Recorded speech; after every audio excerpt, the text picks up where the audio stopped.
Видях, че хората имат нужда някой да го правя, няма кой. Питали са ме, къде е баща ти? Къде е оръжейния майстор?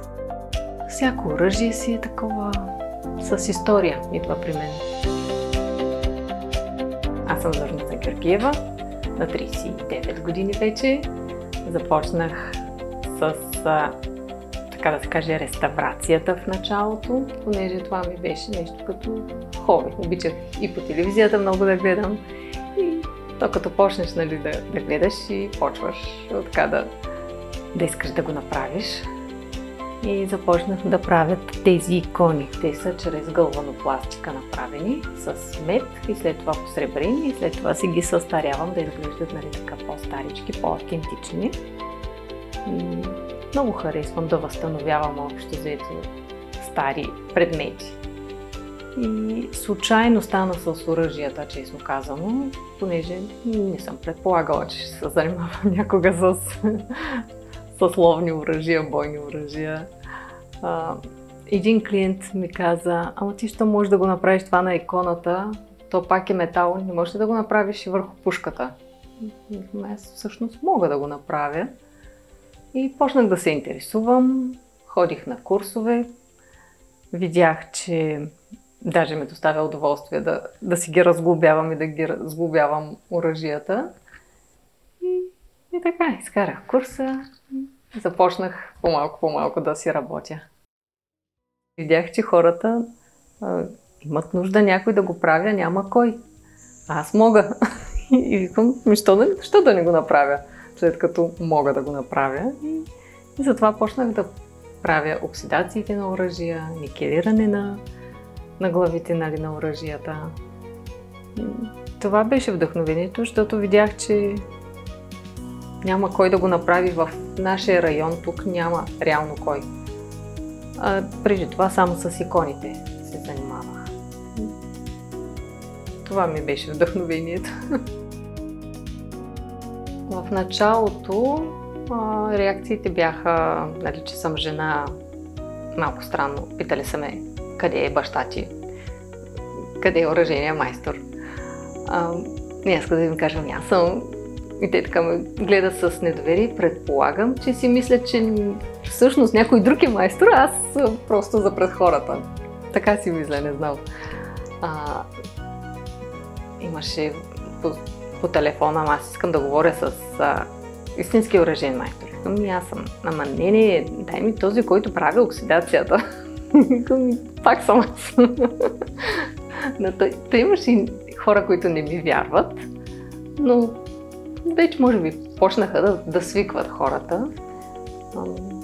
Надявам се някога да се запознае с още някоя жена оръжейен майстор в България. Не знам има ли, няма ли.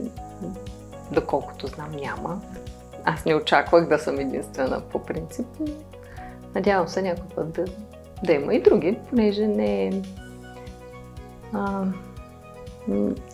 мъжка професия, може би, но не е нещо, което и една жена не може да го свърши. Не е нещо, нали, кажеш, супер силова работа. Когато има случаи, когато ми трябва повече сила, и тогава вече по-специфични инструменти са на висота. Последствие се запознах и то по телефона, понеже са доста далече, с хора, които правят оксидации.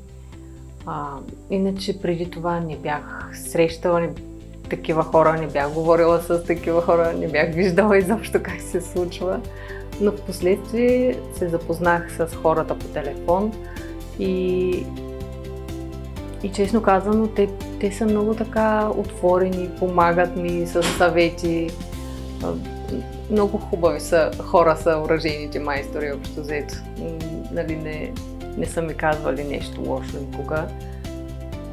Макар че, нали, съм млада и съм жена, по принцип не съм, нали, представата за оръжейен майстор въобще, но тези, с които съм говорила оръжейни майстори, не са били злонамерени към мен, винаги са искали да ми помогнат, за което, нали, съм много благодарна, понеже като нов майстор, който няма откъде да гледа и така да се каже, да краде занаят, за мен е много полезно. За мен е изключително важно да мога да направя оръжието перфектно, или поне колкото е възможно да го направя, понеже повечето оръжия, те са стари оръжия. За мен едно старо оръжие е изключително важно да бъде съхранено. Понеже те носят... То не е просто оръжие за убиване, то е наследство обикновено. Даже от дядо на внук се предава и дядото иска да го запази това оръжие, за да може да го предаде на внука си в добро състояние, да може поне още 50 години да се работи с това оръжие. Затова е много важно и аз даже много така драматично преживявам понякога, ако нещо ми се обърка.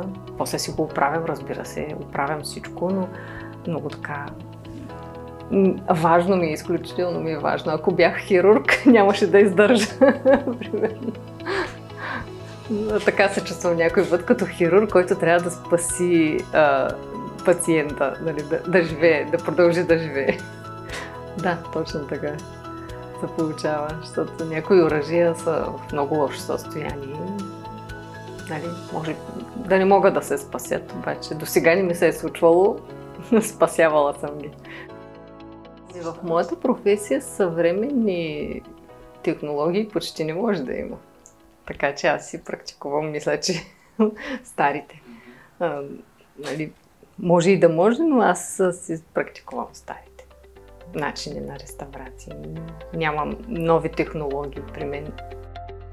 Но за мен е изключително важно, защото това е...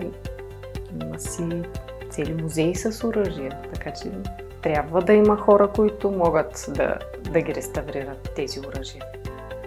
Така че надявам се да има все повече хора, които да могат да го правят.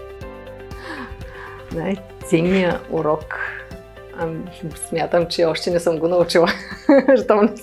Щом не съм го научила, все още има още да уча. Със сигурност. Много неща искам да мога да направя още. Има много да уча още.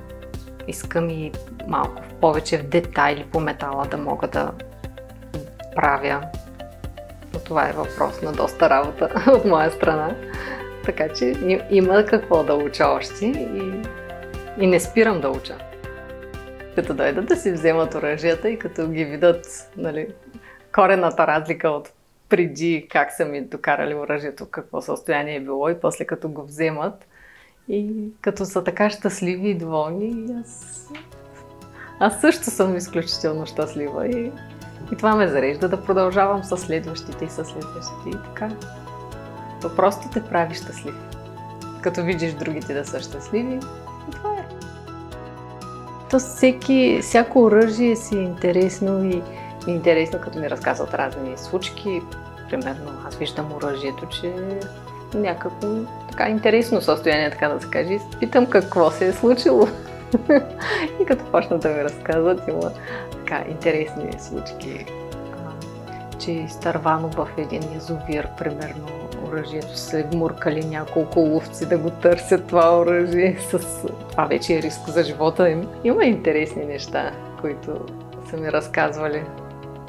И така и после предизвикателство е да го оправя това оръжие, да бъде активно, както трябва да се работи, след всичките премеждия, които е преживяло, примерно. Всяко оръжие си е такова с история, идва при мен. Примерно някой е намерил пушката на прадядо си на някакъв таван. Редовно има такива случаи, примерно, защото по селата явно са ги прибирали така наскришно по таваните оръжията. И много се радват хората, че са намерили нещо от техен роднина, нали, близък. И така, интересно е по този начин, понеже това е историята на човека, реално погледнато. Да има изключително търпение към всичко, много търпение, спокойствие и любознателност. Това е.